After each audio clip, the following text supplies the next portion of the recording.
Salam sejahtera tuan-tuan dan puan-puan yang dihormati dan dikasihi sekalian. Saya tak diberi peluang untuk membela diri.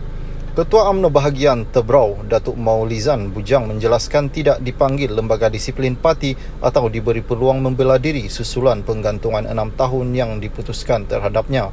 Bagaimanapun, Maulizan yang juga bekas ahli Dewan Undangan Negeri Adun tiram reda dengan keputusan itu walaupun amat menyayangi parti yang banyak berjasa kepada agama, bangsa dan negara. Mungkin silap saya kerana kadangkala tidak sehaluan dengan Presiden Datuk Seri Dr. Ahmad Zahid Hamidi. Tak mengapalah, mungkin ada hikmah di sebalik apa yang berlaku. Saya doakan satu hari nanti UMNO dapat pulih semula dengan pemimpin dan kepimpinan yang diterima bukan saja oleh parti tetapi pengundi dan rakyat. Semoga UMNO dapat mengembalikan semula roh perjuangan yang berlandaskan asas penubuhan parti itu, iaitu menjaga agama, membela bangsa seperti termaktub dalam perlembagaan dan memajukan negara berbilang kaum dan tercinta ini. Saya mohon maaf kepada semua yang mengenali saya baik.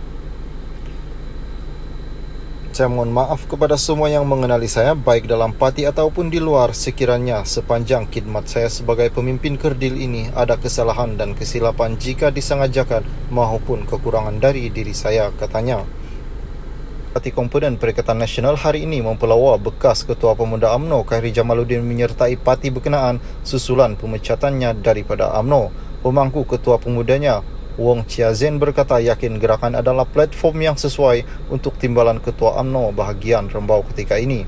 Kami mengalu-alukan kedatangan beliau sebagai ahli gerakan walaupun beliau pernah memainkan isu perkauman kononnya mengundi Melayu di Pulau Pinang tidak memberi perhatian yang cukup semasa masih lagi pemuda.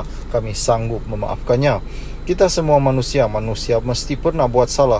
Kami mengalu-alukan keahlian Khairi ke dalam gerakan, katanya dalam satu kenyataan hari ini sambil menyifatkan keputusan diambil Majlis Kerja Tertinggi UMNO ke atas Khairi sebagai tidak wajar.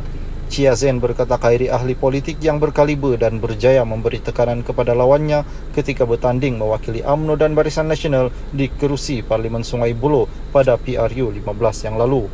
Ya, kata Anwar. Semua ahli UMNO yang dipecat atau digantung daripada parti perlu kekal bertenang dan bersabar dalam beberapa realiti dihadapi. Bekas ahli Parlimen Ketere, Tan Sri Anwar Musa berkata parti hanya alat dan landasan untuk berjuang seperti yang dilakukan selama ini. Berkata benar itu mahal harganya dan ingatlah jikapun mereka ini berkuasa, masih ada yang lebih tinggi kuasanya. Parti itu ciptaan kita manusia, ia hanya alat untuk berjuang dan ia bukan satu matlamat, katanya.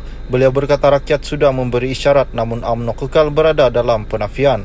Anwar berkata UMNO lebih cenderung menyalahkan rakyat, pengundi dan pihak lain kecuali diri sendiri. Perikatan Nasional sedia membela bekas ahli Parlimen Rembau Khairi Jamaluddin dan bekas pengurusi perhubungan UMNO Selangor Tan Sri Noomar yang dipecat daripada UMNO. Ahli Parlimen Arau Datuk Seri Syahidan Kasim yang juga bekas ahli Majlis Kerja Tertinggi UMNO berkata PN akan memberi pembelaan kepada mereka yang dipecat. Sebuah parti tidak siuman sedang gairah pecat orang. Sabar yang kena pecat, kami akan memberi pembelaan.